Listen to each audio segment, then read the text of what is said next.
competitions, and you can see there like goals per game.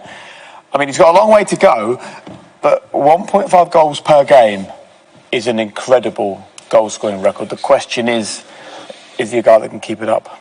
I think he can keep up the ratio. I just don't know if he's going to get the games because, like I've said numerous times, when it comes to the second half of the season and the league potentially is not as important due to being wrapped up and there's semi-finals of the Champions League, he may be rested for them games. We've seen today he came off after 60 minutes. Yeah, he's not going to score a hat-trick in every hour of every game, but he came off on 2 goals.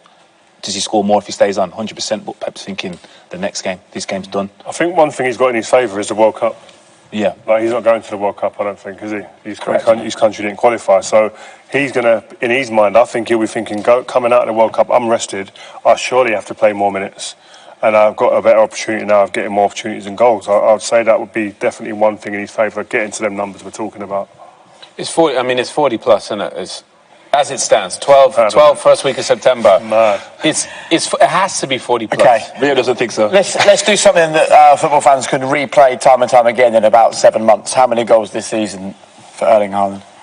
I reckon he gets 41. Okay, that's very specific. Yeah, 40s. 40s, Mid-40s. 49 or 41? I'm going to say early 40s. Yeah, 45, I think. 44. So he takes the record then, goes over the... Yeah. That's the record. In all comps, we mean, yeah? Yeah. I think he breaks the Prem one, and I think he gets 44. He breaks, 45. so plus 35 in the Premier League. I think he's getting 30 plus. I think he gets 30 plus Premier League. Well played, both of those men this evening. Look, he's a player that arrives with pedigree and experience, Manuel Akanji, but it's still a debut for a new club in the Champions League. What did you make of it? I thought he was very, very confident. It shows that he's had lots of experience at this level at his previous clubs.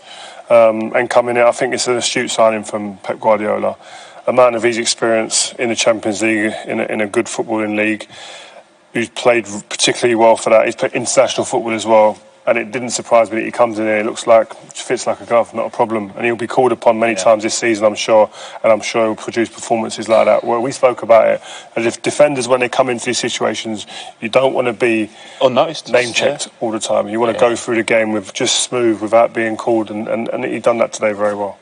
100% I echo everything we have said. I think if he's coming to a game and he looks comfortable, it looks like he understands the system, but didn't mention his name, didn't make any wrong decisions. He was in the right place at the right time. And they're the kind of performances you want as a centre-half. You don't want to have to be making last-ditch tackles all the time. If you can get through the game and just be comfortable in your surroundings, then he looks like he's... So let's get straight into it. Look, we know what Erling Haaland does. I'm interested in how he does it. In this first goal, as a non-footballer, how do the defenders not see the danger, go with him, stop him doing what he needs to do?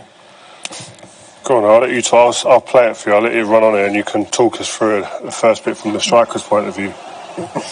Well, I think he knows this is coming here. You know, you see De Bruyne pointed, everything's choreographed, and I think he's just in position he needs to be. The problem is the defenders are never where they should be. I mean, I think I'll take you back to that point that Owen just mentioned there. Look, he's telling the man on there, will get the ball wide, because he knows that if he gets the ball wide, that corridor comes open because this defender creeps a little bit out there. It's like Owen said, I think this is completely choreographed. They must work on You're it. thinking then about Haaland De Bruyne at this point? He's aware that someone should be in there. Phil's aware that the ball comes to him. He knows the ball needs to go down the line. It happens.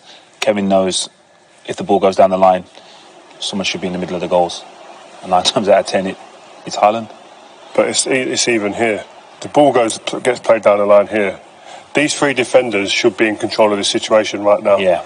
And not one of them does anything to affect Haaland or De Bruyne on the ball. Well, I mean, you guys, you would run back. Yeah, the first centre-half has to cover the front post. This centre-half has to be covering this the ball coming across here. His job isn't to mark anyone, it's to cover that space so the ball doesn't go across there. And then the middle guy is to pick up one, and obviously the back guy is supposed to pick up the other. But Jolien was good at, I'll tell you what Jolien was good at in this situation, what Jolien does here in this situation, which I think is needed for these defenders to have any chance against Haaland. I think Jolien bounces. He gets his body against Haaland and doesn't let him have it. If you watch this run here, it's a completely free run. No one touches him. And that's the thing. Haaland's timing is off the speed of the ball and Kevin's cross. So you only have to bump him half a yard and that fixes all his timings off. He can't get there. He's not able to reach and get that ball if he just bumps him. But teams are going to have to start bumping him on there. 100%. That's the way you've got to mark him. You can't always stop him. You're never always going to prevent him from scoring. But